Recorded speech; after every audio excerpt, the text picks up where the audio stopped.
Hey everyone, this is Christopher Luxon, the former CEO of Air New Zealand. This is John Lee Dumas, the founder and host of Entrepreneurs on Fire. This is Tracy Ibarra. I'm in Executive Solutions at Dell Technologies. This is Travis Chappell, founder of Build Your Network. If you are wanting to learn how to embrace change, To navigate through disruption as a leader, Then listen to the Leadership is Changing podcast. The Leadership is Changing podcast. the Leadership is Changing podcast with my good friend, my very good friend, Dennis Giannoutsos. Welcome to Leadership is Changing. Each week, we and our guests provide information and insights through exploring leading change. This is taking your leadership to another level by finding the balance between executive excellence and personal well-being through stories that inspire real change. It's time to adapt in our fast-moving world when leadership is changing with your host, Dennis Giannoutsos.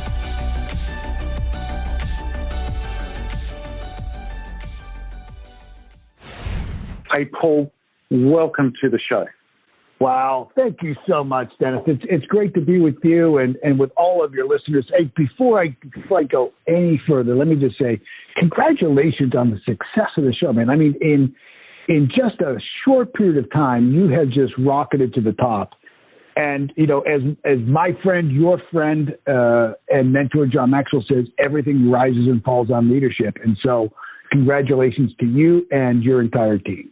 Awesome. Thank you, Paul. And look, hey, I've got to say to you as well that over the years that you've helped me, be there for me, supported me and believed in me. And so it's just great. And, you know, at times I just think that a lot of the things that come out of me and what I share with people, it's the insights, the wisdom that you've shared with me, and so thanks for doing that. So, Paul, I've just shared with the listeners a little bit about your background. Is there anything else that you want to add to tell us more about your background? Yeah, I think it's interesting in that, you know, my story. If you look at the first half of my story, it's a loser's journey, right? It's a story of just struggle. You know, I because of my speech impediment at a very early age, I was labeled as learning disabled. I wasn't learning disabled until they programmed that into my mind. And then, you know, I did what most people do. I lived what I believed, right? And so I failed out of school. I landed a dead-end job. But there was always within me this small voice that would speak life to me, that would speak hope to me. And thank God I would listen to it. And at 22, I started my first commercial cleaning company and got my first business mentor and really went to work on me, understanding why I was doing the things I didn't want to do, getting the results that I didn't want to get. And I learned how to change those things. And I learned how to change my inner image and my core belief system. I've gone on to build 5 multi-million-dollar businesses. Those companies have done over $500 million in revenue. They've been able to travel all over the world. And so if I could share one thing is that, you know, if a high school dropout can change their life and lead major organizations, anyone really can. You just have to have the willingness to do the work necessary, right? Yep. Because it just doesn't come naturally to some, or it just doesn't get given to somebody. You have to work at it. And when you say work at it, you know, it's discipline, what you're talking about? Is it a work ethic? Well, what is it when you say they have to work at it? What do you mean by that? What I mean by that is that we can't afford the luxury of a negative thought to go unchallenged. And so, you know, at any given time in our life, we desire to be and do and have more. We make great declarations of change. We're going to lose weight. We're going to start a business. We're going to buy a new house, whatever it is. And yet there's some invisible boundary that we just can't break through. There's some force that internally speaks to us and says, who do you think you are? Like, how are you going to do that? What makes you think you're good enough? And so what I mean by working at it is standing up to that inner judge. Eric Hoffer, who wrote the book True Believers, he said that no matter what our achievements may be in life, we think well of ourselves only in rare moments. That we have within us an inner judge that keeps a book of all of our shortcomings, all of our transgressions, and all of our failures. And that we need other people to convince us that we're not as bad as we really think we are. And so for me, I think the voice we need to listen to is that internal guidance system of truth that I truly believe. I'm a person of faith. I think that God instills in all of us, that knows our truth, that knows our potential. And it's when that voice of judgment, that voice of doubt begins to rear its ugly head in the pursuit of our dream, in the pursuit of our leadership, we can't simply back down. We must stand up to the schoolyard bully in our subconscious mind. And we have, life is a fight for territory, and we have to fight for every single inch of our potential. Yeah, awesome. And I think when you're sharing that, Paul, I know you talked about the study that you had, and I was sharing with you earlier on that the journey that I've gone through with the voice, and I think a lot of that's come from myself not have been true to myself in the sense of going out and doing my own business rather than being in this large corporate in the world where I was having a whole lot of fun and doing a whole lot of stuff and having some really good impact. But there's so many other leaders out there today, entrepreneurs, leaders in other roles, teams, people who need my help rather than just being in one organization. And I think a lot of what I actually went through was to push me to go out and do what I needed to go and do. Well, there's no doubt. I mean, in our lives, we are either, guided by the feather or we're, hit with the 2x4, right? I mean, right? I mean, we at times have desire, something emerging from our soul, a mental model of perfection that we want to bring forward in our lives. And it comes to us as this gentle nudge that says, start the business, go and, pursue your dream. And if we ignore that, sooner or later, the universe has a way of kind of turning up the heat. Sometimes it's in the form of a diagnosis. Sometimes it's in the form of a divorce. Sometimes it's in the form of a bankruptcy. Yep. But here's what I know is that the content of our life, the very conditions and circumstances we find ourselves in at any given moment in time, the content of our life is the curriculum of our evolution. It is our dark night of the soul, conditions and circumstances, where all of our growth and all of our awareness of our internal resources come from. Wow. Oh, awesome. That is just tremendous. And Paul, I know that the show here the name of the show is called Leadership is Changing. And what you've just been sharing there and about what people think about and what's going on the inside of us and so forth. Leadership is changing. What does that mean to you when I say that statement, and how what you've been saying just now? I think a lot of people are going to be struggling in their thoughts and internally at the moment. What are your thoughts on that? Well, I think it was Maxwell Maltz, the great plastic surgeon who wrote the phenomenal book in the 1960s that I know you're familiar with, Dennis, is Psycho-Cybernetics, where he says that a person never outperforms their own self-image. And boy, don't we see that in leadership today. We've got insecure leadership everywhere we look. And that insecurity shows up in their decisions or the lack thereof. It shows up in their character. We just never outperform our own self-image. And it's a shame because we have before us both the greatest opportunities and the greatest challenges. And if we can get some leaders that could stand in their truth of who and whose they are, and who could stand for other people and guide the way, the world could be transformed into truly the utopia that I think we all know that we're capable of living in. We are, in fact, at any given time, our own worst enemy. I'm a historian, not a technologist by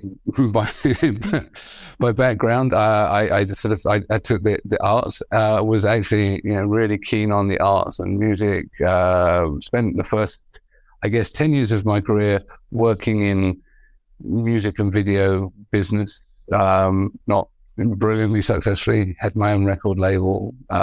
Did some other sort of stuff working for export, and ended up working for .com companies. Had a great time. Traveled the world And then, of course, the initial .com boom went bust, and found myself looking for work. And I fell into working in technology that was supporting people with dyslexia. And I was living in Cambridge at the time, and I went and had 3 weeks work, which turned into 9 years. So I went for a short-term project and ended up working for this company for 9 years, and they specialized in producing technology to help people with dyslexia, specific learning difficulties, and other people with disabilities. And I developed a real passion for technology during this time, because when I grew up, I had, I used technology a little bit, but I was just on the cusp of that generation where you used it every day, and it was in the education system. So I went through my degree without computers, which would probably be your experience too. But my sister, who's only a few years younger than me, taught computers in school, used them in uni, all the rest of it. So for me, actually finding that I could use a computer was a downstream conversion. Dyslexia runs in the family.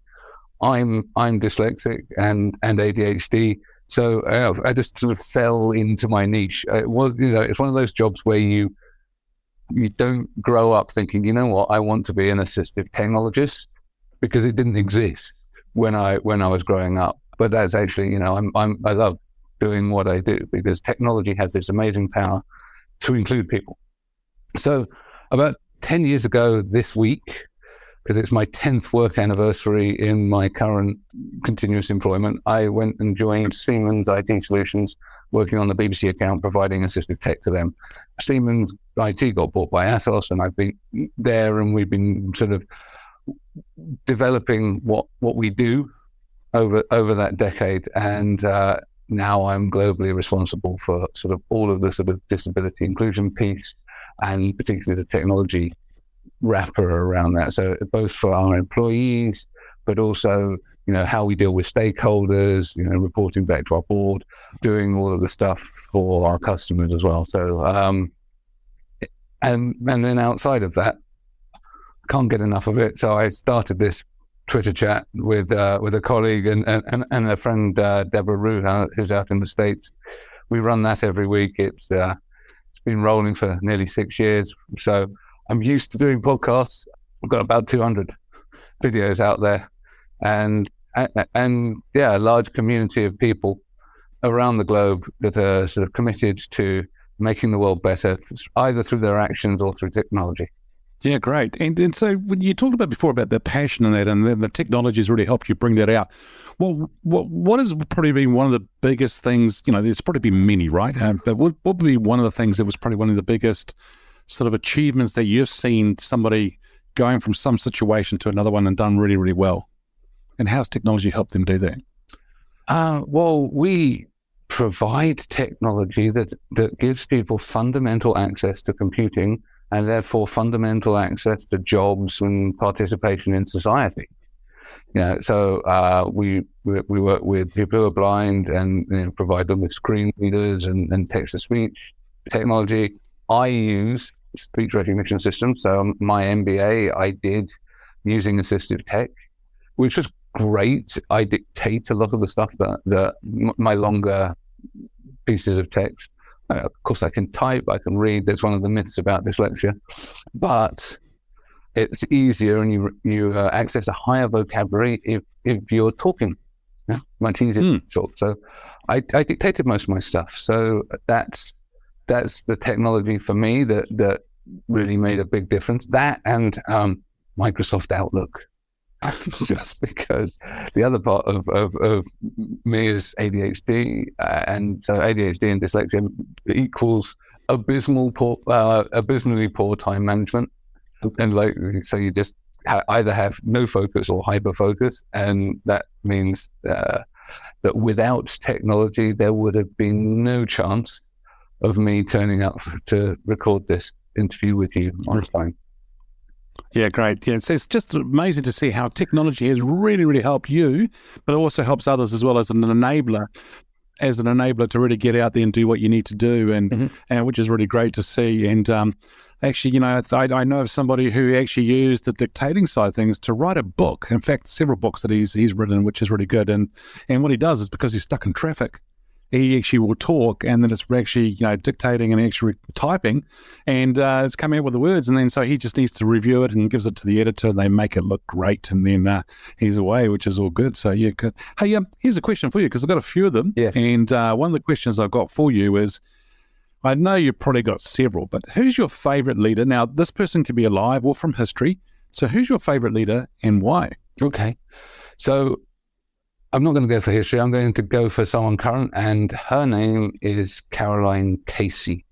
She's the founder of the Valuable 500, and that organization is one that Atos are members of.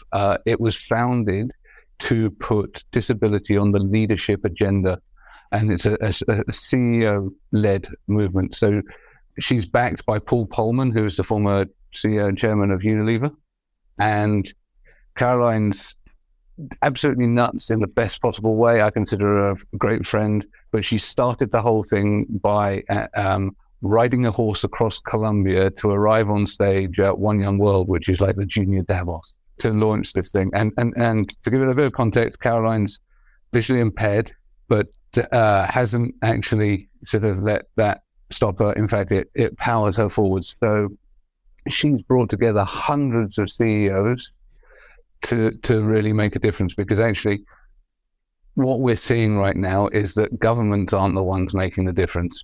Maybe in New Zealand where you are, you've got responsible politicians, but around the world, we don't have them.